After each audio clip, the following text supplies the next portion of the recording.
जय वाल्मीकि, जय भीम। जय वाल्मीकि, जय वाल्मीकि। धर्म प्रेमियों, जय वाल्मीकि। आज का हमारा आयोजन देश का बहुत बड़ा प्रांत है राजस्थान, और बहुत ही मुश्किल परिस्थितियों वाला प्रदेश है, मगर मुश्किल परिस्थितियों को हजारों सालों से लोगों ने सहा है, मुकाबला किया है। और मैं कल भी, इससे पहले भी मैं कोटा गया हूं, अजमेर गया हूं, और रास्ते में देखता गया हूं कि आप लोग मुकाबला कर रहे हैं रेगिस्तान के साथ। रेगिस्तान कहते हैं जिसमें कोई उपज नहीं होगी, मगर धीरे धीरे राजस्थान हरा हो रहा है, धीरे धीरे हरा होता है। मुझे एक शायर का एक शेर याद आ रहा है, पाकिस्तान से शायर है हमारे, वो कह रहे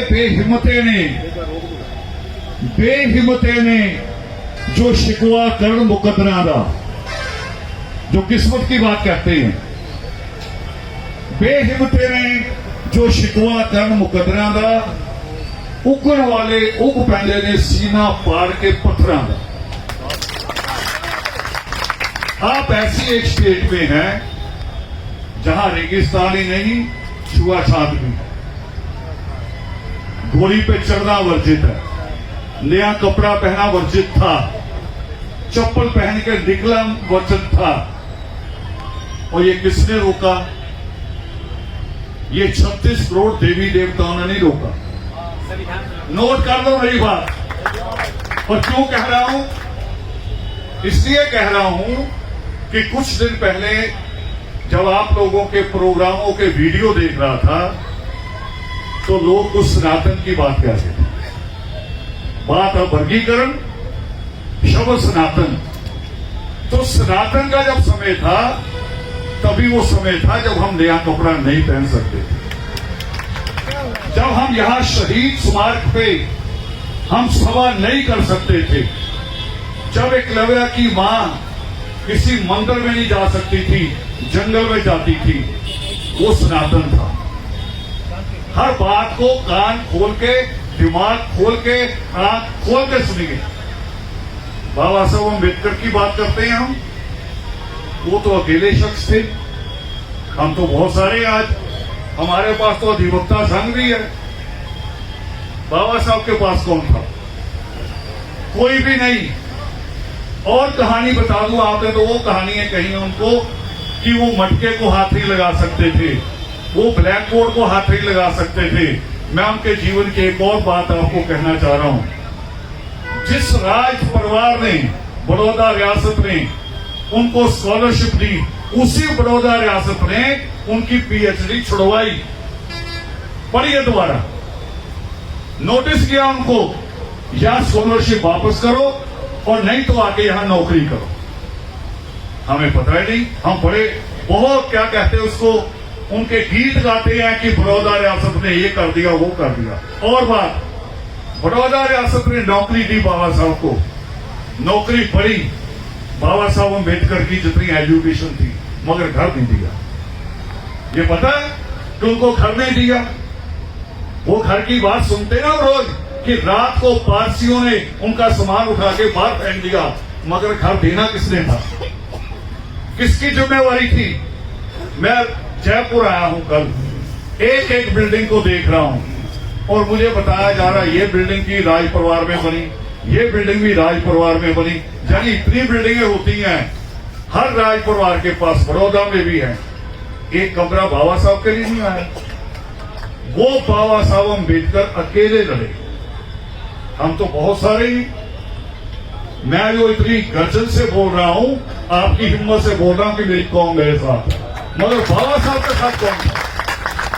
कौन था बाबा साहब अम्बेडकर के साथ? जब वो महार तालाब गए हमारी कौम के लिए, हमारे लिए, कि तालाब का पानी मेरा आदमी भी पिएगा, पत्थर बना किन लोगों ने मारे? हमारे लोगों। बाबा साहब के साथ कोई नहीं। हमारे साथ सारे हैं, मगर हमारे थोड़े से दिमाग बदल गए। यहां बार बार अनाउंस हुआ, राजनीति की बात नहीं करनी, ये भी भाई राजनीति है, ये भी राजनीति, धरना देना भी राजनीति है। राजनीति की वो बात नहीं करनी, ये बात नहीं करनी, हर बार डरते ही रहोगे तो लड़ोगे कब? कब लड़ोगे? पता कौन कह रहा है? जो डरता है। एमएलए नाराज ना हो जाए, एमपी नाराज ना हो जाए, मुख्यमंत्री नाराज ना हो जाए। हमारे साथ खुश कौन है? मुझे बताओ, खुश कौन है? कोई नहीं है। कितनी तारीख को फैसला आया था सुप्रीम कोर्ट का? 23 को। एक साल हो गया। और अब तक क्या किया? केंद्र सरकार ने क्या किया? राजस्थान की सरकार ने क्या किया? और हरियाणा में पता क्यों हुआ? मेरे साथी आए हैं हरियाणा से भी। हरियाणा में चुनाव था, एक ललकार रैली रखी गई, 1 लाख से ज्यादा आदमी अंदर आया, और मुझे मंच तक जाने के लिए 20 मिनट लगे। मेरी गाड़ी फंस गई बाहर, उतर कर जाना पड़ा। खुशी थी मगर कि मेरी इतनी कौम इकट्ठी हुई है। और वहां राजनीतिक बात हुई, सीधी राजनीतिक बात हुई।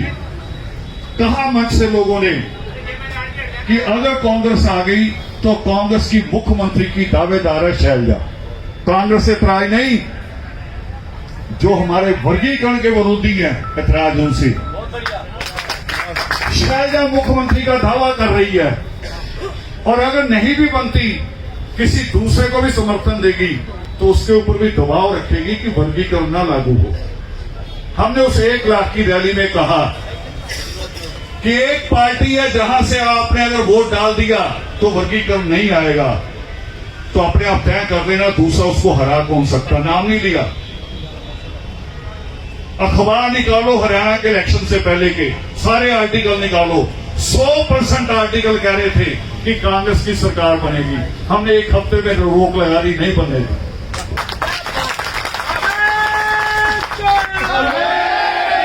और यहां से हमारे विधायक साहब बैठे चले गए। आदत है स्पीच करते चले जाते, आदत है।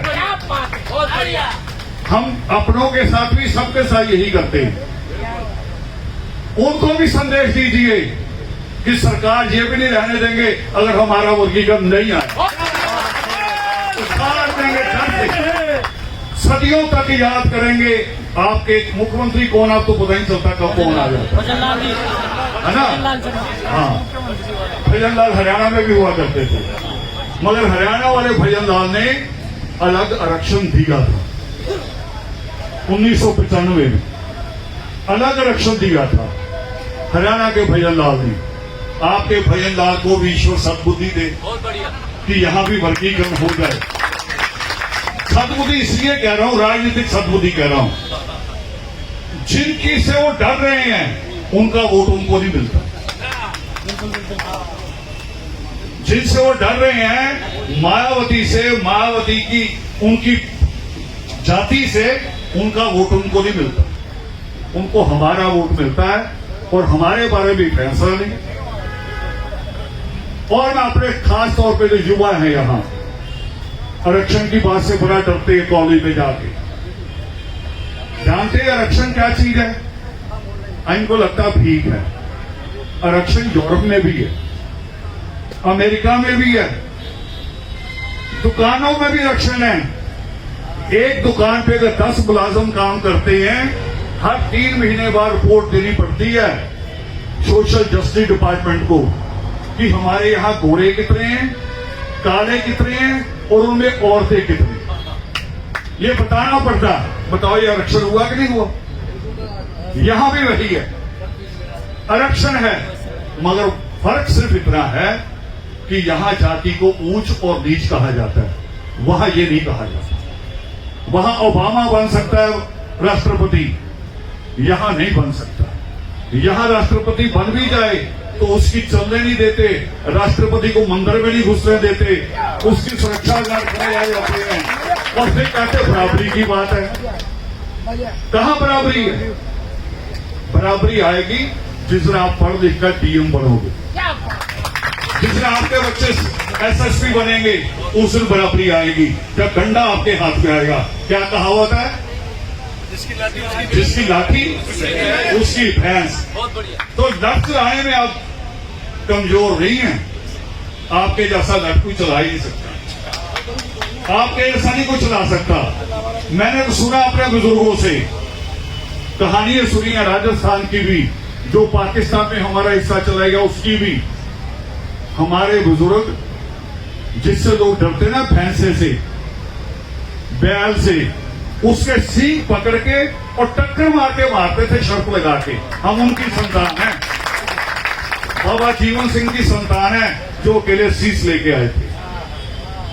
मगर ये कमजोरियां छोड़ दो, खुश करने की, पार्टियों के डर की ये कमजोरियां छोड़ दो। जिस दिन तब जब तक ये कमजोरियां रहेंगी, वो कहेंगे डर रहे हैं, कुछ कर ही नहीं सकते। और जिस दिन कहोगे हम नहीं डरते, उस दिन फिर वो आपसे मनाने। छोटी सी मिसाल है, घर में एक बच्चा अगर आपसे बोलना बंद कर दे, हम उसको बार बार पूछते क्या हुआ, बच्चे को भी।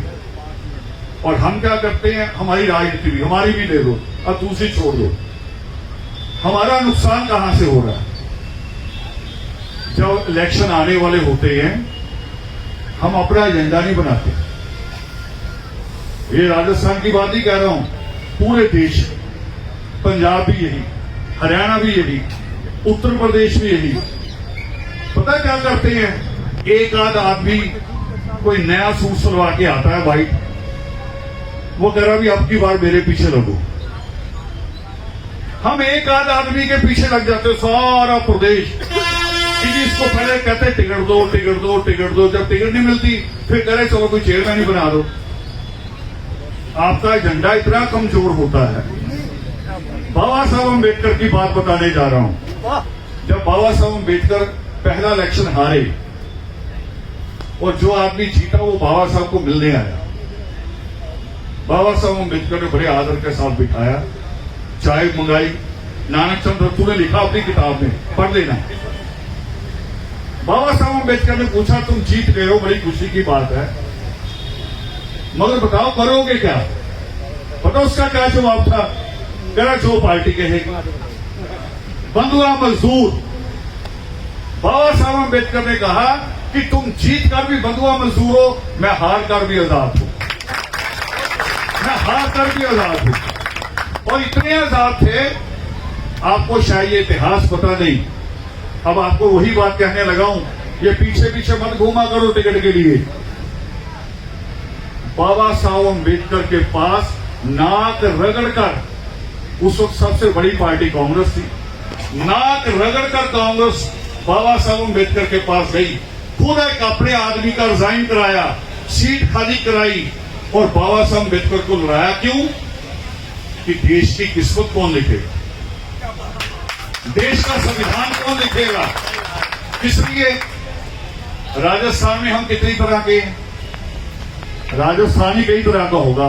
मेरा छोटा सा पंजाब है, राजस्थान के आगे तो बहुत छोटा सा है, वो ही 3 हिस्सों में है, 3 हिस्सों में है। कहते नहीं इधर शादी नहीं करनी, इनसे नहीं मिलना, इनसे रिवाज हमारे अलग, उनके रिवाज अलग। राजस्थान में तो और ज्यादा होंगे।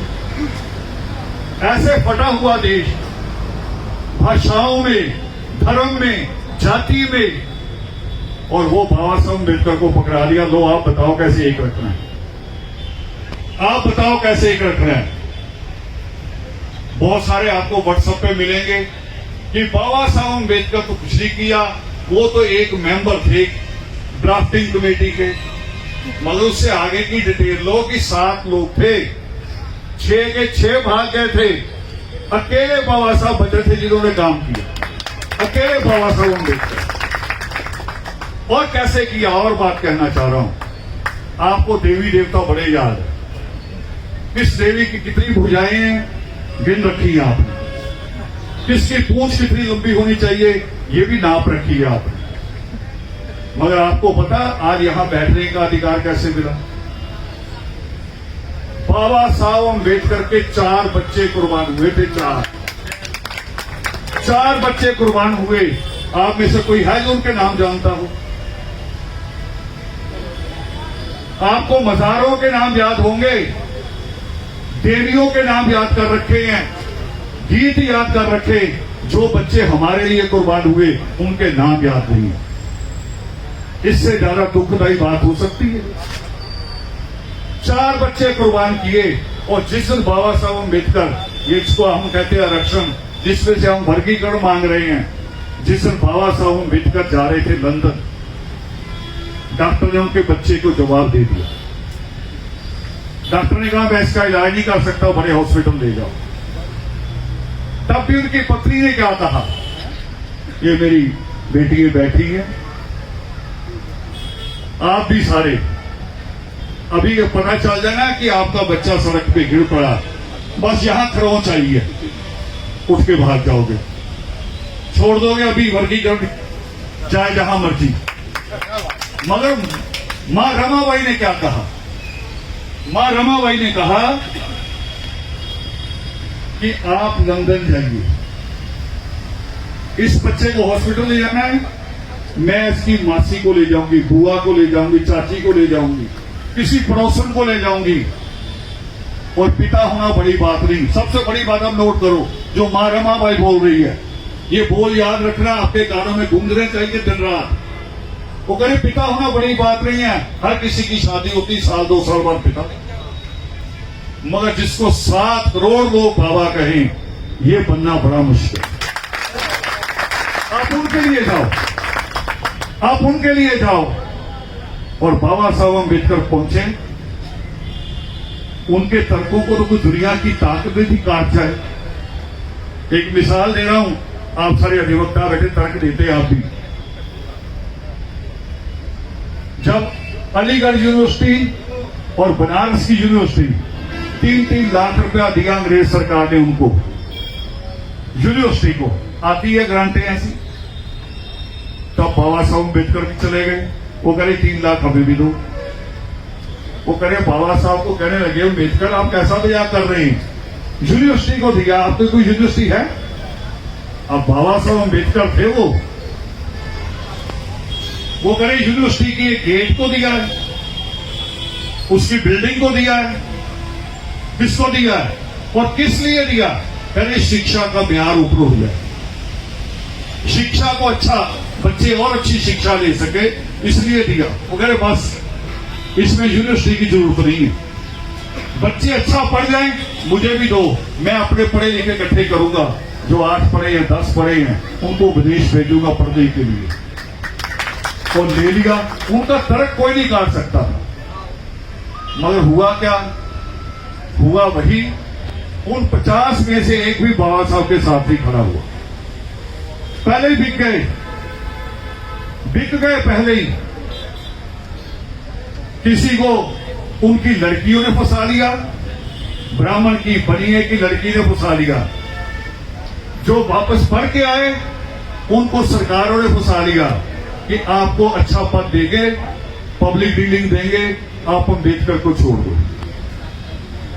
वो 50 नहीं है, हम सारे ही हैं, हम सारे ही हैं। वो जिन्होंने अभी तक, जिनको बाबा साहब अम्बेडकर के बच्चों के नाम नहीं याद, साहब बताओ हम अम्बेडकर के साथ हैं हम उनके साथ? नहीं हैं। जितना हम चाहते हैं देवी देवताओं के यहां, कुछ लोग नंगे पांव भी जाते हैं। कभी शहर में लगी हुई बाबा साहब अम्बेडकर की मूर्ति पे परिवार सहित आए हो? मैं दूर नहीं कह रहा, शहर में लगी मूर्ति परिवार सहित आए हो 14 अप्रैल को, 6 दिसंबर को? नहीं आते। और जो आते फोटो खिंचवाते हैं, फोटो डालते फेसबुक पे, वो बाबा साहब के लिए नहीं आते। कहां, किस जगह, कहां स्थान होना चाहिए बाबा साहब अम्बेडकर का स्थान? कहां? यहां होना चाहिए और यहां भी होना चाहिए। नहीं है। हम डरते हैं किससे? हमें कहानियां सुनाई हैं दादी नानी ने, भूतों की, प्रेतों की, फिर आगे हमने खड़े कर लिए बाबा, सियाने, भगत, वो खड़े कर लिए। अभी लड़ाई हुई ना पाकिस्तान के साथ हमारी, पायलट गए थे कि बाबा गए थे? कौन गया था वहां? देश में एक गधेश्वर घूम रहा है, वो कह रहा है मैं पर्चा ऐसे ही पढ़ के बता देता हूं। उसने क्यों नहीं बताया पाकिस्तानी किस दिन हमला कर रहे हैं? ये तो कोई नहीं बता रहा। 50 लाख है ऐसे भारत में, 50 लाख बाबा ज्योतिषी मिला के। कोई एक भी बताता है कि अब हमला होने वाला है? कोरोना हुआ, सारे बाबा भाग गए, सारे बाबा भाग गए। मंदिर गुरुद्वारे बंद थे, चर्च बंद थी, मजारे बंद थी। लिख के लगा रखा था अंदर आना मना है। इतना डर गए। और कोरोना का इलाज किसने ढूंढा? बाबा ने? किसी ने? बाबा ने नहीं, बाबा साहब अम्बेडकर की तरह पढ़े लिखे डॉक्टरों ने ढूंढा। बाबा साहब अम्बेडकर की तरह आप अपने बच्चों को पढ़ाइए, ये वहमों से भ्रमों से बाहर निकालिए। सृष्टिकर्ता वाल्मीकि देवान क्या कहते हैं? वो करे ना तप करने से, ना दान करने से, ना तीर्थ यात्राएं करने से आपकी मुक्ति नहीं होनी। ये योग शिष्ट पे लिखा, कहीं से भी ले लो, कहीं से ले लो, हर योग शिष्ट में ये लाइनें मिलेगी। ना तप करने से, ना दान करने से, ना तीर्थ यात्राएं करने से आपकी मुक्ति नहीं होनी। और कैसे होनी है? वही जो बाबा साहब कहते हैं, वो बात सृष्टिकर्ता वाल्मीकि देवान ने कही। वो कह रहे आपकी मुक्ति ज्ञान से होगी, ज्ञान से। और बाबा साहब का ने क्या मांगा? 4 बच्चे कुर्बान करके मांगा क्या अपने लिए? कहा कि मेरी मूर्ति पे दूध चढ़ाना, मुर्गा काट के चढ़ाना, सुअर काट के चढ़ाना। बाबा साहब अम्बेडकर ने कहा पढ़ लिख जाना। देखो क्या कहा, उस शख्स ने क्या मांगा? वो कह रहे शिक्षित हो जाना, फिर संगठित होना। मुझे मैं आपको बधाई देना चाहता हूं अधिवक्ता संघ को कि आप संगठित हैं और संगठित रहिए। विचार मेरे से भी भिन्न हो सकते हैं, आपके मां से भी भिन्न हो जाते कभी कभी। हम तो शाम को भी इकट्ठे नहीं होते कभी कभी। मां कहती दाल बनाओ, हम कहते नहीं सब्जी बनाओ, मगर मां एक कर देती है। मां बड़े तरीके से एक कर देती है। हमें भी तरीके से एक होना है। हम बाकी विचारों पे अलग अलग रहे, मगर सृष्टिकर्ता वाल्मीकि देवान और बाबा साहब अम्बेडकर के नाम पे एक रहना चाहिए। और इससे बड़ी बात, इससे भी बड़ी बात कहना चाह रहा हूं, इनको भी छोड़ दो, क्योंकि अभी मैं देख रहा था लगाया बड़े आपने सम्मान के साथ, मगर वही खड़े होके शूज पहन के, मुझे तो लोग कहते हैं फूल चढ़ाओ, आप ही कह रहे थे कुछ कि फूल अर्पित कर दो। वहां बूट पहन के और समोसा मुंह में अड़ाया हुआ था। यार थोड़ी सी तो रिस्पेक्ट करनी सीखो। ये अनुशासन तो बनाओ। ये अनुशासन नहीं आएगा तो दूसरा क्यों करेगा? दूसरा क्यों रिस्पेक्ट देगा बाबा साहब को? क्यों परमात्मा वाल्मीकि को रिस्पेक्ट देगा कि हम नहीं दे रहे? हमारे मंदिरों का भी यही हाल है। माए कहती जाओ मंदिर में खेल लो, मैं सोने जा रही हूं। मंदिर खेलने के, गुरुद्वारे में खेलते बच्चे मिलते हैं कभी? किसी मंदिर और दूसरे में मिलते हैं? थोड़ा अनुशासन बनाना सीखो। स्कूल जा रहे हैं, स्कूल से पहली बात सिखाई जाती भी टाइम पे आओ। दूसरी बात सिखाई जाती है आराम से तरीके से बैठो। पानी पीने जाना तो पूछ के जाओ। ये बातें जीवन में पक्की उतारो। अनुशासन पक्का बनाओ अपने जीवन में। नहीं तो ये लड़ाई बहुत बड़ी है। ये लड़ाई छोटी नहीं है।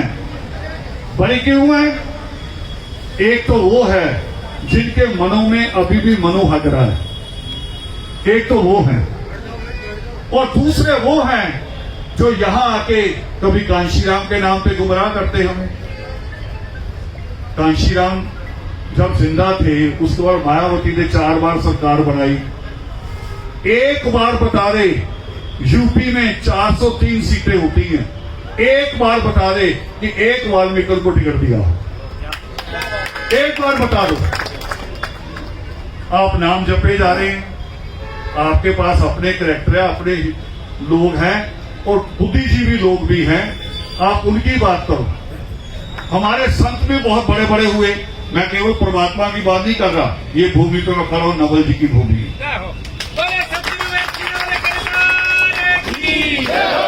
मैंने कहा राजस्थान बहुत विकट स्थितियों वाला प्रदेश है, आज भी है और नवल जी कब हुए? कब हुए? तब बसें थी, मोटर गाड़ियां थी उस वक्त, उन्होंने उस वक्त काम किया। और कैसी छुआछूत रही होगी, सब चीज का मुकाबला किया। लाहौर से एक संत पैदा हुए, बाबा खाक शाह। बाबा खाक शाह, देखो उन्होंने कौन सा काम किया। उन्होंने पंजाब में काम नहीं किया, वो कह रहे बहुत फॉरवर्ड है, बहुत लड़ाका है, लड़ देंगे। उन्होंने पहला आश्रम जाके यूपी में बनाया, सीतापुर में। हमें ये नाम याद नहीं, ना इन नामों का सम्मान है जब तक अपनों को सम्मान नहीं दोगे। एक फिल्म का गीत है ना, दूसरों की जय से पहले खुद की जय कहो। ये इतिहास है हमारा। एक स्टेट है, अब दो हो गई है, असम और बंगाल। वहां हमें कहते थे चंडाल, आजादी से पहले चंडाल नाम है हमारा, अभी भी है वहां सूची में। उनके गुरु हुए जैसे नवल जी हुए, यहां उनके गुरु हुए, और गुरु की मृत्यु हुई तो बहुत बड़ी पब्लिक इकट्ठी हुई, दूसरी गद्दी देनी थी, और उनके लड़के का नाम डिसाइड हुआ कि गद्दी आपको दी जाएगी। मगर इतना बढ़िया इंसान, इतनी बड़ी सोच, उसने आके कहा भी गद्दी नहीं लेनी, अगर मुझे गुरु मानना पहले मेरी शर्तें माननी पड़ेगी, नहीं तो गद्दी गुरु मुझे ही चाहिए, जिसे मर्जी दे दो। क्या शर्त थी? आप हैरान हो जाएंगे कि बाबा लोग ये बात भी कह सकते हैं, हमें ऐसे बाबा पता ही नहीं। उन्होंने कहा पहली शर्त है कि अपने बच्चों को पढ़ाना होगा। निकाल देना असम बंगाल का इतिहास, नमो शूद्रा के नाम से निकलेगा। और दूसरा क्या कहा? दूसरा उन्होंने कहा कि आज के बाद कोई राम राम नहीं कहेगा, कोई जय कृष्ण नहीं कहेगा, कोई और कुछ नहीं, सत श्री अकाल नहीं कहेगा। वो कह रहे लोग हमें शूद्र कहते हैं, हम नमो शूद्रा कहेंगे, आपस में कहेंगे एक दूसरे को नमो शूद्रा। अब वहां असम और बंगाल के रिकॉर्ड में नमो शूद्रा नाम से जाती है, जो सफाई पेशा थी। और सबसे ज्यादा आईएएस और आईपीएस जो है दलितों में, वो नमो शूद्रा के है। बातों का असर होता है, ये नहीं होता कि असर नहीं होता। मैं बारिश में आ जाता हूं, हिलना नहीं, ये ना कहना कि मैं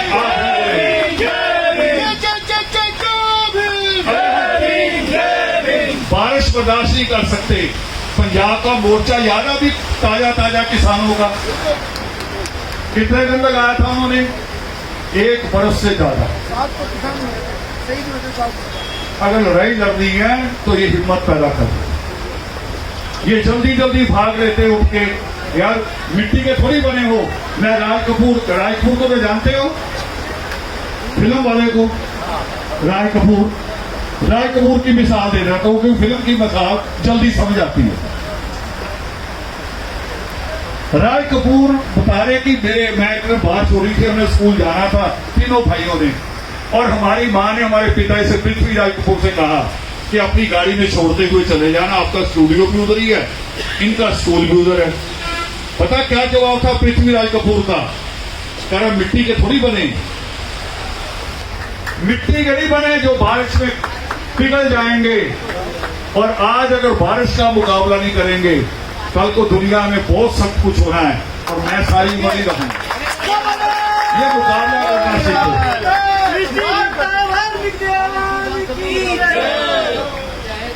एक बात और कह दी मैंने जरूरी, मैंने कोटा में भी कही थी, बूंदी में। वर्गीकरण का लाभ कैसे मिले, ये सोचना। वर्गीकरण का लाभ नगर पालिका के लिए नहीं है, कारपोरेशन के लिए नहीं। हाँ, कारपोरेशन में भी होता है, वहां भी एक आईएएस आता है आपका कमिश्नर बनके, इंजीनियर भी होते हैं। इसलिए कह रहा हूं कि सबसे पहले बच्चों की एजुकेशन पे जोर लगाओ। सबसे पहले वर्गीकरण आज मिले या कल मिले, हाई स्कूल तक तो वर्गीकरण की जरूरत नहीं पड़ेगी।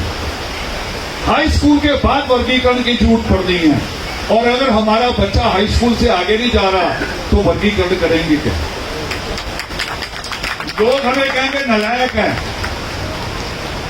जैसे हम जाते हैं वाल्मीकि नगर बिहार का है, और आपको और बता दूं, देश की जो होते ना पार्लियामेंट के नंबर होते हैं, संसदीय नंबर कितना, 1 नंबर है वाल्मीकि नंबर।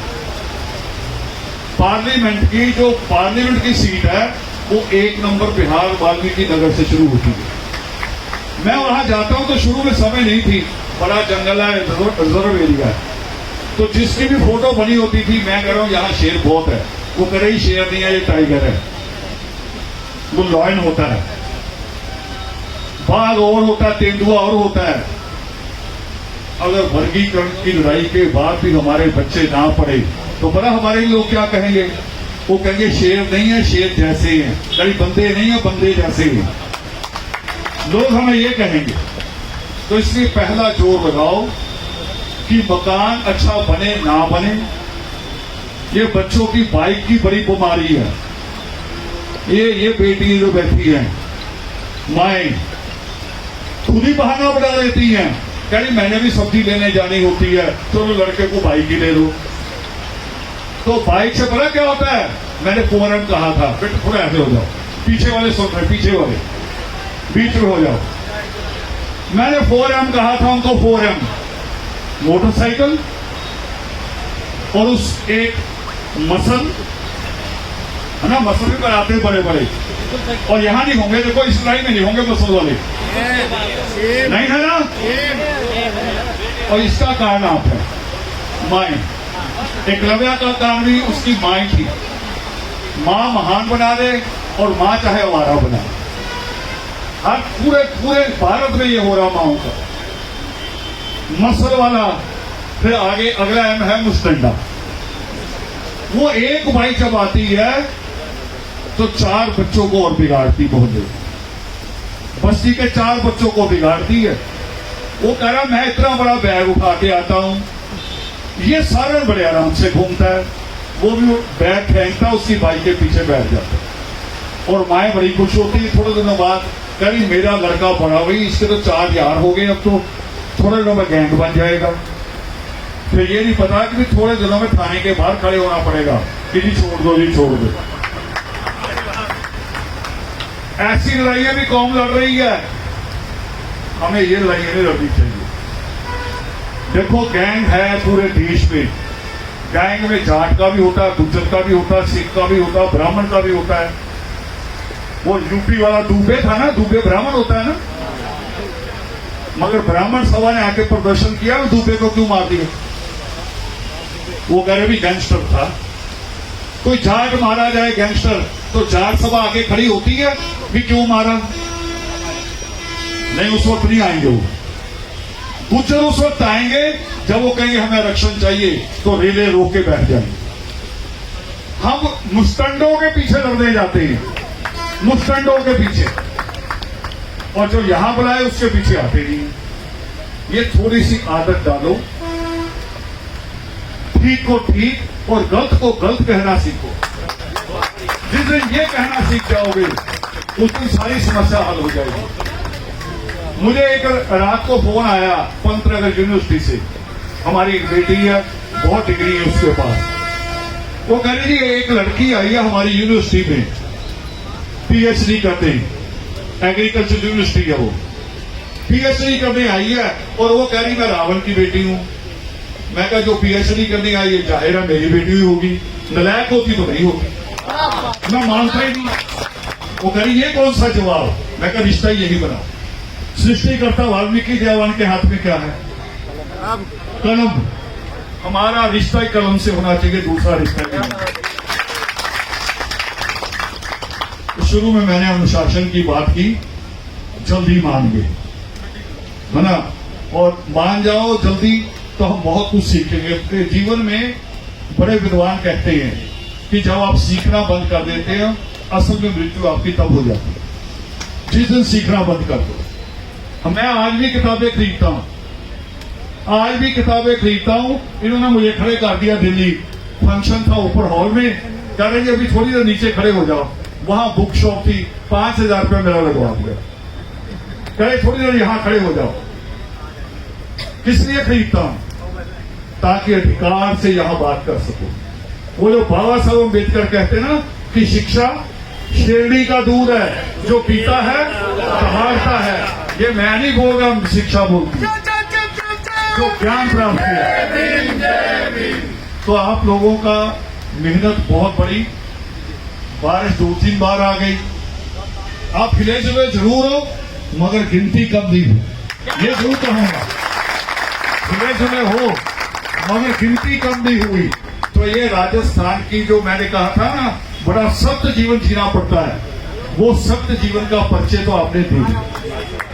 अब लड़ाई लड़नी है तो लड़ाई इस तरह से नहीं लड़नी। मैं दोबारा रिक्वेस्ट कर रहा हूं आप लोगों से, रिक्वेस्ट कह रहा हूं, प्रार्थना कि राजनीतिक लिहाज नहीं करनी है, चाहे कांग्रेस हो, चाहे बीजेपी हो, चाहे कोई और आ जाए, राजनीतिक लिहाज नहीं करनी। वर्गीकरण किसके लिए है?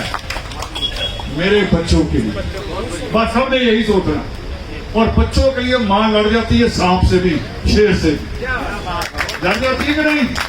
तो ये बात याद रखनी है। इतनी बातें कहते हुए मन बहुत था मेरा, मैं बहुत कुछ सोच के आ रहा। मेरी डायरी दिखा दो एक बार।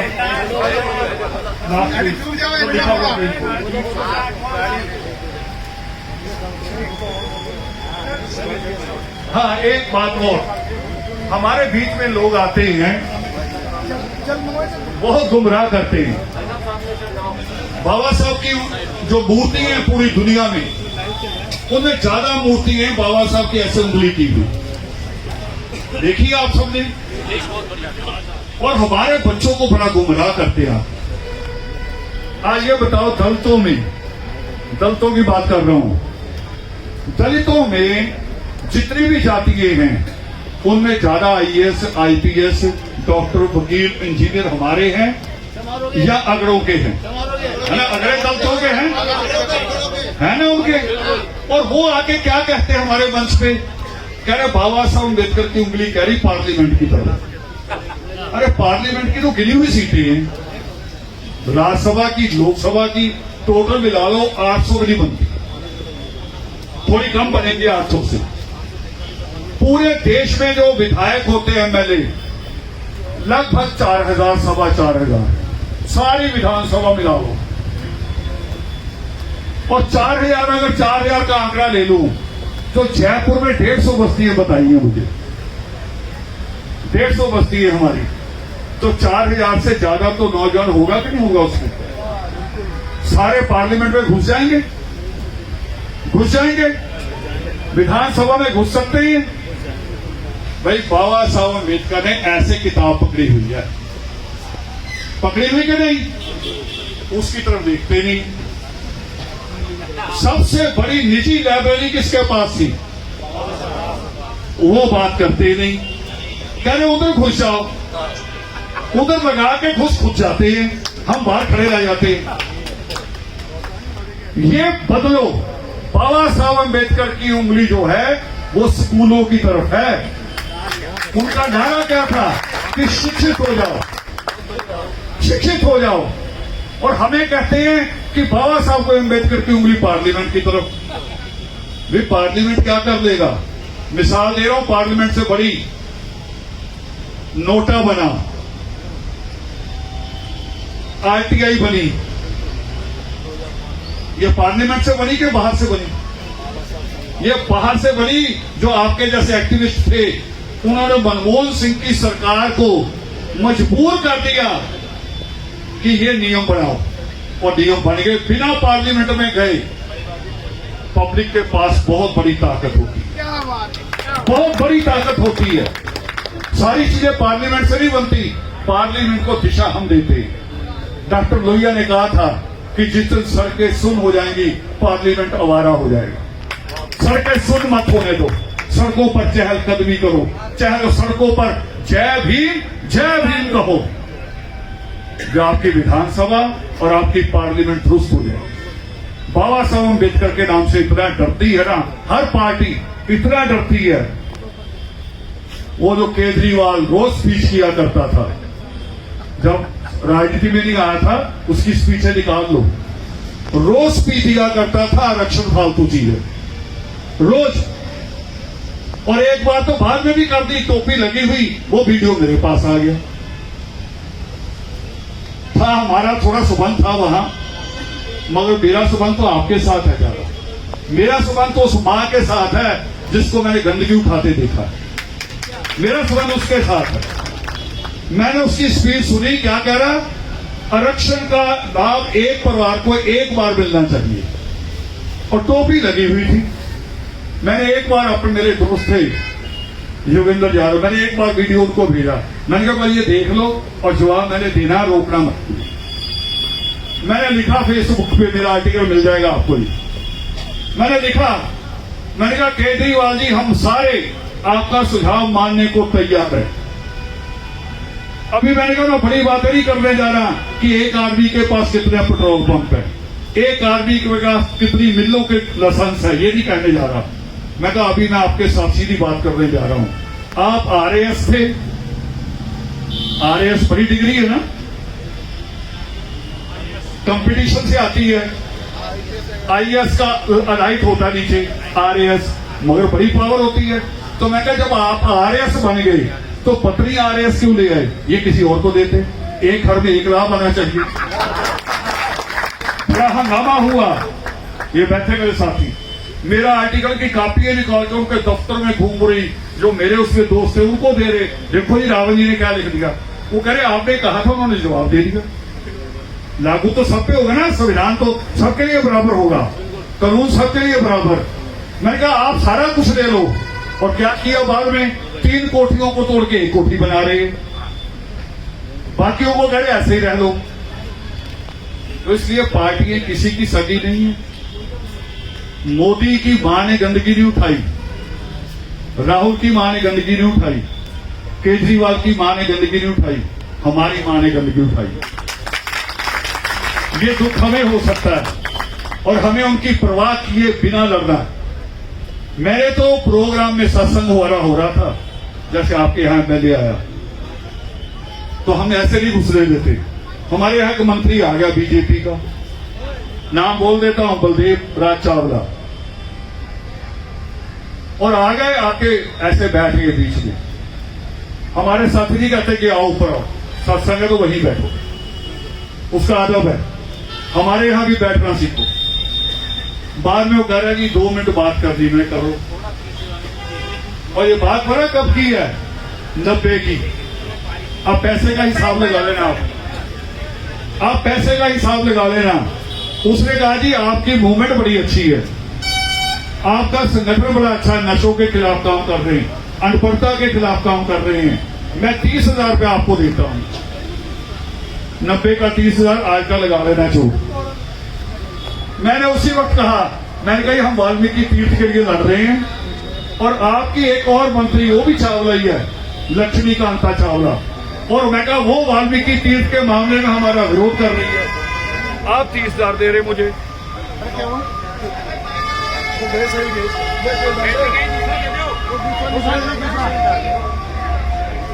जो आप हमें दे रहे ये भी रखो, और 30,000 देने से लो अपनी मंत्री के दिमाग का इलाज कराओ।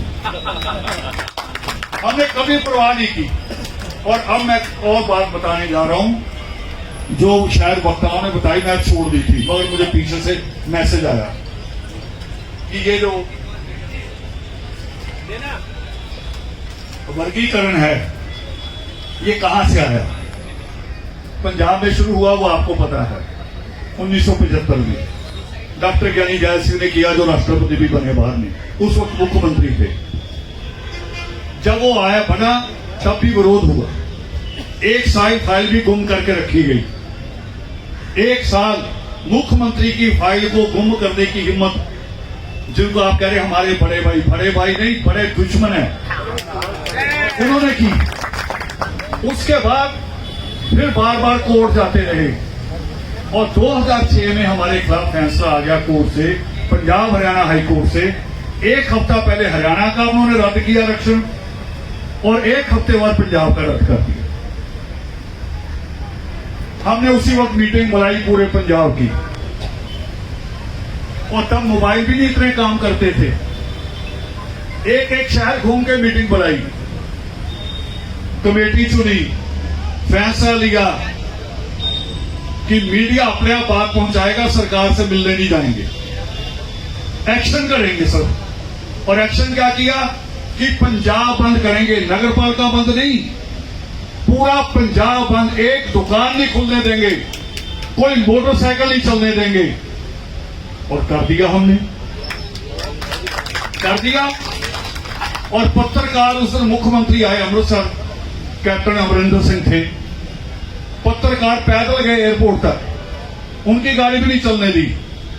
वो जब प्रेस कॉन्फ्रेंस लेने लगा, पत्रकार कह रही पहले हमारी समस्या हल करो, हम पैदल चल के आए हैं। वो करे कैसे? वो करे वाल्मीकि समाज ने बंद कर रखा है। मुख्यमंत्री ने वहीं से जवाब दिया कि मैं अब विधानसभा में बकायदा बिल पेश करूंगा और रिजर्वेशन एक्ट बनाऊंगा, वहीं से घोषणा होगी। मगर मेरे जो दिल्ली के दोस्त थे, मीडिया के, उन्होंने कहा रावण जी कि बयान पे रुकना नहीं, राजनीतिक बयान बड़े अजीब होते हैं। इस पे भी एक शायर ने कहा है, कह रहे राजनीति की में भी बड़ी अलग जुबान होती है, लिखा हो इकरार तो इनकार ही समझना। वो कह रहे इससे डरना बेटा, ये मोबाइल बंद करा दो, बंद कर दो। वो कह रहे मुख्यमंत्री के बयान पे नहीं यकीन करना, मूवमेंट जारी रखो, दिन में 2-2 प्रेस कॉन्फ्रेंस करो। हमने एक प्रेस कॉन्फ्रेंस चंडीगढ़ की, शाम को 3 बजे आके अमृतसर की, 5 घंटे का रन है। मगर दिन रात एक किया, एक्ट बन गया, एक्ट बन गया। फिर उसको चैलेंज किया गया, उसको चैलेंज किया, तब अकाली गवर्नमेंट आ गई थी प्रकाश सिंह बादल की। आप शायद वाकफ नहीं, वीरेश राजकुमार अटकाए हमारे सबसे छोटे भाई थे, सरकार में हिस्सेदारी भी थी, चेयरमैन भी थे, मगर मुख्यमंत्री के आगे आगे खड़े हो गए कि अगर आरक्षण नहीं तो हम आपके साथ हैं, हमारा अलग आरक्षण होना चाहिए, वर्गीकरण। और मुख्यमंत्री ने जवाब कर दिया, ओ जी आप समझते नहीं है कोर्ट का फैसला। वो कह रहे कोर्ट ने कहा, हाई कोर्ट ने, आप सुप्रीम कोर्ट जाओ, स्टे लेके आओ, ये हमें बेवकूफ ना बनाओ। कह रहे अच्छा जी भेज देते हैं। मगर अतिकाई ने क्या कहा? वो कह रहे आपका अटॉर्नी जनरल नहीं जाएगा, उसे नहीं भेजेंगे। देश के जो 5 टॉप वकील हैं उनके नाम मैं दे देता हूं, टॉप 10, उनमें से वकील चुनो और पैसा भी आप दोगे। जानते क्या बात कह रहा हूं मैं? प्राइवेट वकील होगा और पैसा आप देंगे। और हो रहा था, एक हफ्ते बाद 7400 टीचर रखे जाने थे, 7400 टीचर। और अधिकारी ने कहा इन पे रोक लगाओ, भी जब तक स्टे नहीं आएगा ये नहीं रखे जाएंगे, मेरी कौम का हिस्सा होगा। पब्लिक नोटिस जारी हुआ सीएम ऑफिस से कि जब तक अगले आदेश नहीं आते भर्तियां बंद। अकेले आदमी ने ना कोई डेपुटेशन, ना कोई नारेबाजी, सिर्फ ये कहा कि आपकी पार्टी को ताकत देते हैं मोहल्लों में और छीन लेंगे आपसे ताकत। गई सरकार, 3 दिन बाद स्टे आ गया वहां से, 3 दिन बाद स्टे मिल गया। और फिर उस केस को लड़ते भी रहे, कुछ भूल भी गए। आ गया 5 जजों का फैसला। आप जो जिक्र कर रहे हैं 5 जजों का नहीं हो, खाली 5 जजों ने जब फैसला दिया, लिखा उन्होंने, ग्राउंड उन्होंने बनाई है सारी, मगर उन्होंने साथ में एक सुझाव दिया। वो सुझाव था, वो आदेश नहीं था। वो कह रहे 5 जजों का पहले भी आ चुका, वो अंगेस्ट आया, अब हम फेवर में दे रहे हैं, ये टाई हो जाएगा। आप 7 जजों की बेंच से कराओ, दोबारा चैलेंज नहीं होगा। 7 जजों की बेंच के पास भी जब हम गए तो हमने जो टॉप 10 वकील हैं उनमें से वकील चुने। जो नाम आप लोग जप रहे हैं ये उसमें शामिल नहीं। केस कौन लड़ता है ये बैठे इनको पूछ लो। जो बीच में बाद में जाके खड़े होते वो कौन होते हैं, उनको क्या गिना जाता है, वो अलग होता है। जिस वक्त हमारे पंजाब की एक टीम गई सिब्बल के पास, वो कह रहा मैं लड़ूंगा कैसे, मैं उसमें पार्टी नहीं हूं, या तो जो पार्टी है उनका एक लेटर मुझे दिला दो, उनका वकील खड़ा रहे, बोलूंगा मैं, नहीं तो मुझे आप फीस दोगे बेकार जाएगी, मुझे जज ने टाइम ही नहीं देना। ऐसे केस लगा गया। इससे भी बुरा एक समय आया इससे पहले, हमें पता ही नहीं हमारे खिलाफ कब दोबारा केस हो गया, हमें पता ही नहीं। 2010 अचानक पता लगा कि फैसला आने वाला है, और पंजाब हरियाणा हाई कोर्ट के एक जज रहे थे, उनके पास टिकाई जी गए कि जी केस, वो कहे अब तो फैसला सुनाने लगे हैं, अब थोड़ी होना है ये। वो कह रहे कुछ भी करो, कोई रास्ता निकालो, वकील तो वकील होता है, कुछ रास्ता निकालो। फांसी होनी होती है, रात को भी कुछ ना कुछ कर देते हैं, कुछ रास्ता निकालो। उन्होंने कहा एक रास्ता है, मगर मेरी जिम्मेवारी नहीं है, सुप्रीम कोर्ट के अंदर कोई नहीं जा सकता जिसकी पेशी नहीं। ठीक कह रहा हूं? वो कह रहे मैं ले जाऊंगा आपको साथ में, अपने बिहाफ पे अंदर ले जाऊंगा और उस चैंबर में छोड़ दूंगा, मेरी जिम्मेवारी नहीं है। जब वो फैसला सुनाने लगे तो आप हाथ जोड़ के खड़े हो जाओ, जैसे आपकी इच्छा। जैसे ही फैसला, देखो सुप्रीम कोर्ट की घटना बता रहा हूं, ऐतिहासिक घटना है ये। पटकाय जी खड़े हो गए, जजों ने डांट लगाई, ये कौन है? वो कह रहे जी मैं वो हूं जिसको आप फांसी लगाने जा रहे हैं। एक तरफ सरकार है, एक तरफ ये अगले अदालत है, फैसला हमारे खिलाफ आ रहा, हमें सुना ही नहीं गया ना, हमें पता इस केस का। वो पता नहीं उस दिन जजों का मूड अच्छा था, वो चाहते तो जेल भी कर देते, जेल होती इस पे। उनका मूड अच्छा था, वो कह रहे वकील है आपके पास? अब वकील पीछे बैठे थे, वो कह रही हाँ है। वकील से पूछा, वो कह रही 3 महीने तो दे ही दो, मुझे फाइल तो पढ़नी पड़ेगी। जिस दिन यानी फैसला होना था, हमने उस दिन दोबारा डेट ली है। ये वर्गीकरण ऐसे हुआ पूरा यानी कि दूध और मेडिकल वैन के अलावा हमने पंजाब में कुछ चलने नहीं दिया। ये ऐसे लड़ाई हुई है, तब हम जीते हैं। और बाद में दिल्ली के वकील इकट्ठे होकर मुझे भी बुला लिया कि जी अब हमें लड़ना होगा। मैं कहा अब आपको नहीं लड़ना, अब सड़क पे हमें लड़ना है, दोबारा मत चल जाना कोर्ट में, कहीं और गड़बड़ करा दो। 7 जजों का फैसला आ गया, अब तुम क्या लड़ोगे इसमें? तुम इंप्लीमेंटेशन में अगर डालोगे तो नुकसान किसका होगा? कितने साल चलेगा वो केस? कोई भरोसा है? तो नुकसान किसका होगा? हमारा होगा। तो सरकार कितने साल की आती है? ज्यादा 5 साल, और बीच में आ जाती है पार्लियामेंट, यानी रोज इलेक्शन आता ही है। हम तो वहां लड़ेंगे सरकारों के खिलाफ और करवा के हटेंगे, और ये करवाएंगे। आप सब लोगों ने करना है। अब अंतिम बात एक और कहने लगा हूं, टेक्निकली बात है। सारे दलितों के खिलाफ, सारे आदिवासियों के खिलाफ एक बहुत बड़ी साजिश चल रही है। आदिवासियों का नाम बदल के किया जा रहा है वनवासी। मैं अगर जयपुर में रहना शुरू कर दूं, 10 साल रहूं लगातार, तो जयपुर वासी हो जाऊंगा? 10 साल के बाद तो हो जाऊंगा कि नहीं? मगर वारिस तो नहीं गिना जाऊंगा, वारिस तो नहीं हुआ ना। फिर भी ये रहेगा कि पंजाब से आया था। वनवासी का मतलब कि जंगल में आप जाके रहना शुरू कर दें, आप वनवासी। आदिवासी कैसे हुए? ये शब्द छीना जा रहा है तरीके से, अब हमसे भी हो रहा है। हमारे लिए शब्द था जो बाबा साहब अम्बेडकर ने बनाया था, शेड्यूल्ड कास्ट, अनुसूचित जाति। अनुसूचित जाति में वर्गीकरण होना था, वर्गीकरण, जिसको हमने पंजाब, हरियाणा और बिहार में मिलकर एक नया नाम दिया था, अतिदलित या महादलित। हमने ये शब्द दिया था, मगर सरकार ने बड़ी तरीके से एक नया शब्द दे दिया, वंचित। वंचित में और दलित में या शेड्यूल्ड कास्ट में बहुत फर्क है।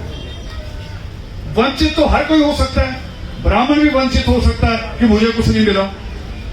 आपका राजपूत भी हो सकता है यहां का कि मुझे कुछ नहीं मिला। ये टेक्निकली बता रहा हूं आपको, इस पे भी लड़ाई लड़नी है। ये बहुत बड़ी शब्द है, आपने इस पर गौर नहीं किया। जगह जगह यही होगा, डीएससी, वंचित। हम वंचित नहीं हैं, हम देश के मूल निवासी हैं। हमें प्रताड़ित किया गया है, 5000 साल हमने जुल्म सहा है, इसलिए उसके एवज में ये आरक्षण है हमारे। जो ग्राउंड थी बाबा साहब अम्बेडकर की आरक्षण की, उसको खराब किया जा रहा है। ये हमें पता नहीं, ये 10 साल बाद हमें भुगतना पड़ जाएगा। 10 साल बाद केजरीवाल के शब्द आ जाएंगे, जब आपके एक बच्चे को आरक्षण मिल जाएगा या आपकी एक पीढ़ी को, वो कहेंगे अब आप वंचित नहीं, आप बाहर हो जाओगे उससे। अभी ये लड़ाई भी लड़ रही है, और ये लड़ाई दिल्ली में भी लड़ी जाएगी, केवल जयपुर में नहीं, दिल्ली में भी लड़ी जाएगी। तो बहुत बहुत मेहरबानी आप सबकी, आपके सारे आयोजकों का, अधिवक्ता संघ का, पंचायत आपकी, और भी संस्थाएं, हमारे महापुरुष भी शामिल हुए सारे, आप सबका बहुत बहुत शुक्रिया। और खास तौर पे मेरी बेटियां शामिल हुई, गिनती थोड़ी है और ये एक राज्य भी है, इनमें से किसी को मौका नहीं दिया हमने, इनको भी मौका देना चाहिए था। सृष्टिकर्ता वाल्मीकि दयावान कहते हैं कि जननी और जन्मभूमि स्वर्ग से ही बनकर।